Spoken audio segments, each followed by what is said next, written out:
Weekly એક્સપાયરીના દિવસે બજારમાં આવી નીચલા સ્તરેથી ખરીદારી. નિફ્ટી ટોપથી 150 પોઈન્ટથી વધુ ઘટીને 22,750 પર. બેંક નિફ્ટી 800 પોઈન્ટ નીચે. મિડકેપ અને સ્મોલ કેપમાં જો કે તેજી. ઇન્ડિયા વિક્સ 5% નીચે.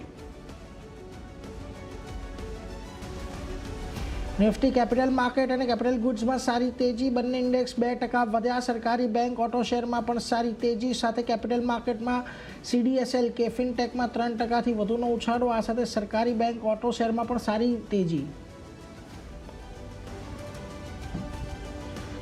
ઈરાન પર ટ્રમ્પના નિવેદન બાદ ક્રૂડમાં ઘટાડો. તો ક્રૂડ ઓઇલના ભાવમાં નરમાશને કારણે એશિયન પેઇન્ટ્સને મળ્યો ટેકો. શેર લગભગ 3.5% વધીને ટોપ નિફ્ટી ગેનર સાથે. બર્જર પેઇન્ટમાં પણ તેજી.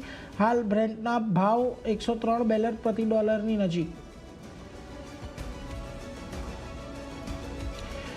ઇલેક્ટ્રિક બસ સપ્લાયના સમાચાર પર ઓલેક્ટ્રા ગ્રીન અને JBM ઓટોના શેર 7 થી 8%માં ભાગ્યા. સરકાર 116 શહેરોમાં 10,000 AC ઇલેક્ટ્રિક બસો આપવાની કરી છે વાત.